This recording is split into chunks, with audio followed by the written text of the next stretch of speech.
आदमी के पास वक्त कम है ऐसी बात नहीं है। आदमी वक्त का इन्वेस्टमेंट कहीं और कर देता है। अनावश्यक समय बर्बाद हमारा हो रहा है। केवल हम इस पॉइंट को समझ लें, समय का नियोजन ठीक से खाली कर लें तो जीवन सुखमय हो जाएगा। हमारी दिनचर्या बहुत ही गलत है। समय कहाँ नष्ट हो रहा है शायद खबर नहीं। हम देखते हैं कितने लोग हमसे मिलने आते हैं सत्संग में, गुरुजी जरूरी काम है, बहुत जरूरी। अच्छा प्रसाद लिया, निकल गए हमसे, और पता लगा सड़क पर 1 घंटा खड़ा रह करके लोगों से बात करते रहे।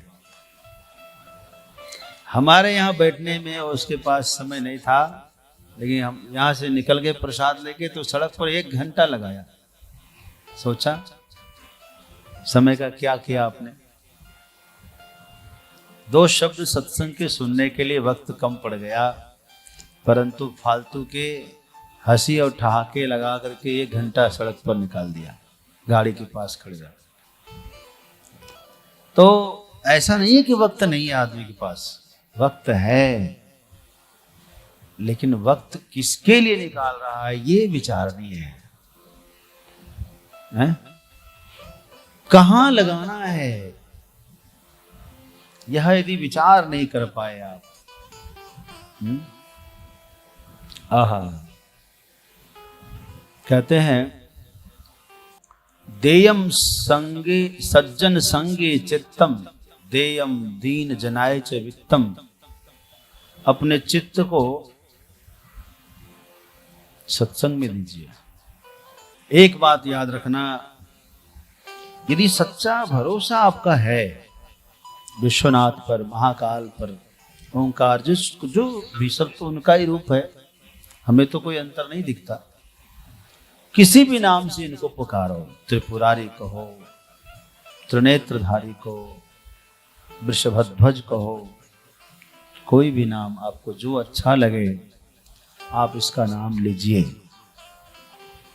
जीवन का बागडोर इनको जरा सौंप के देखिए कितना आनंद आता है।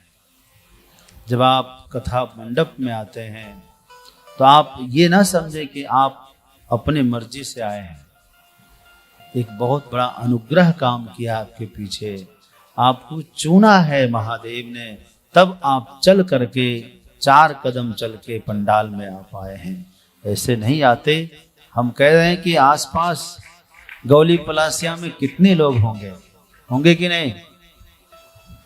गौली पलासिया का आबादी भी हम समझते हैं कम से कम 10,000 आबादी होगी यहाँ की। 10,000 आबादी में केवल आप 1,000 या 2,000 आ रहे हैं, जो भी है। शुरू में तो कम ही आ रहे हैं, बाद में आप बढ़ जाते होंगे। 10,000 की आबादी में से केवल आपको चुना है प्रभु ने। ये कितना बड़ा अनुग्रह है। नहीं तो आपके सिर पर भी 20 काम लाद सकते थे, टेंशन दे सकते थे, इसी समय में मेहमान आ सकते थे घर में और आप व्यस्त हो सकते थे, लेकिन प्रभु ने फिर भी आपको चुन लिया। ये बहुत ऊंची बात है। जिसको 9 दिन तक कथा सुनने का सौभाग्य मिल जाए, इससे बड़ा भाग्यशाली हो ही नहीं सकता कोई। कि आप निश्चिंत होकर के कथा सुन लें, जहां हर व्यक्ति टेंशन लेके चल रहा है। आकाश में, इस इतने बड़े स्पेस में एक सन है। कितना? एक ही सन शाइन करता है आकाश में, और एक सन से इतनी गर्मी होती है, इतना प्रचंड प्रकाश होता है कि आप सड़क पर खड़े नहीं रह पाते हैं।